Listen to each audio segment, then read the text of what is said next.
Assalamualaikum warahmatullahi wabarakatuh. Perkenalkan, saya Fairuz Tunuha dari Prodi D3 Analisis Kimia akan menjelaskan tentang biografi ilmuwan Muslim yaitu Ibnu Sina. Ibnu Sina atau yang lebih dikenal di dunia barat dengan nama Avicenna mempunyai nama lengkap Abu Ali Al-Husain bin Abdullah bin Hasan Ali bin Sina. Julukannya adalah Al-Ros yang artinya puncak gunung pengetahuan. Menurut Ibnu Khalikan, Al-Kifti, dan Baihaqi, Ibnu Sina lahir pada bulan Safar 370 Hijriah atau di bulan Agustus 980 Masehi di desa Afsanah, Bukhara, Uzbekistan. Ayahnya yaitu Abdullah dan Sitarah, ibunya, merupakan keturunan Persia. Karena itu, ketika Ibnu Sina masih remaja, dia sering menulis puisi dan esai dalam bahasa Persia.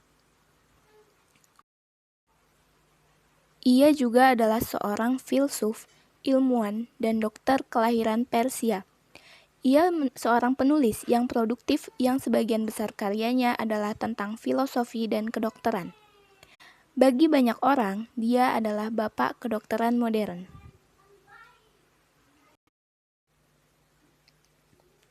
Ibnu Sina wafat di Hamzan, Persia pada tahun 428 Hijriah atau sama dengan 1037 Masehi, dalam usianya yang ke-58 tahun.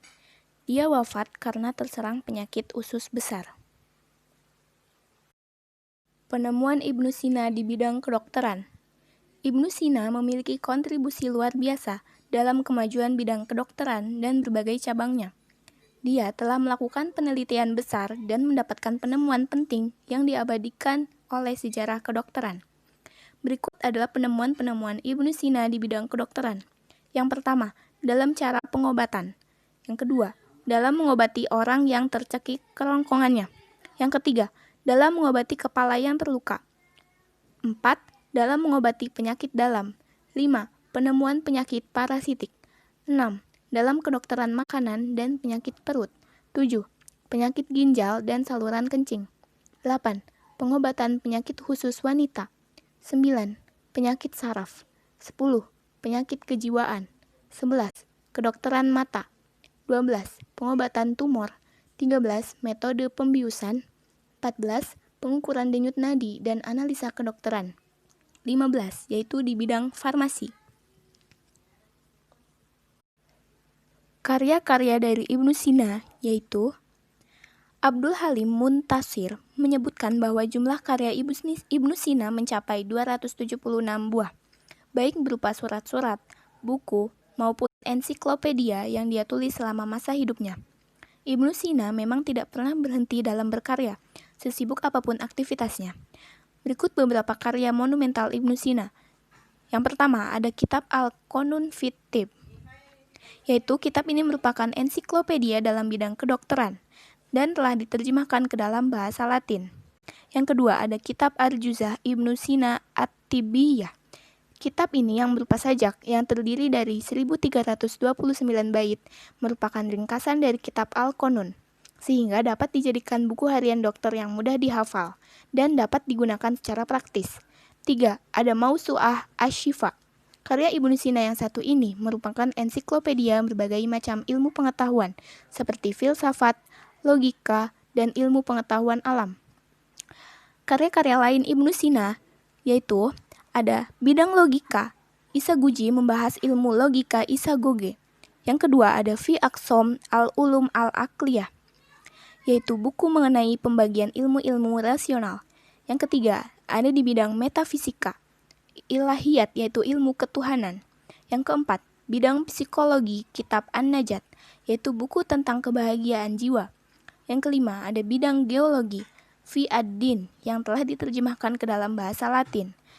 6. Bidang syair dan prosa, yaitu Al-Qasidah Al-Ainiyah, syair-syair tentang jiwa manusia. Yang ketujuh, ada bidang sastra Arab, Risalah fi Asbab Hudus al-Huruf, risalah tentang sebab-sebab terjadinya huruf. Yang kedelapan, cerita-cerita roman fiktif, Risalah At-Toyir, cerita seekor burung. Dan 9, bidang politik, Risalah As-Siyasah. Selama masa hidupnya, Ibnu Sina memberikan sumbangan luar biasa terhadap kemajuan keilmuan.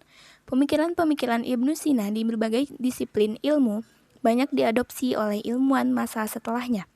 Tidak hanya oleh ilmuwan Muslim, tetapi juga ilmuwan Barat banyak yang mengadopsi pengetahuan dari karya-karya Ibnu Sina. Ibnu Sina dinobatkan sebagai Father of Doctor untuk selama-lamanya. Hal yang dapat kita teladani dari Ibnu Sina ialah sikap disiplin ilmu dan berkontribusi di dalamnya layaknya Ibnu Sina, juga rasa ingin memperdalam ilmu pengetahuan dan tidak mudah untuk berputus asa. Sekian dari saya, semoga pembahasan mengenai biografi Ibnu Sina dapat bermanfaat dan menginspirasi kita semua. Kurang lebihnya mohon maaf. Wassalamualaikum warahmatullahi wabarakatuh.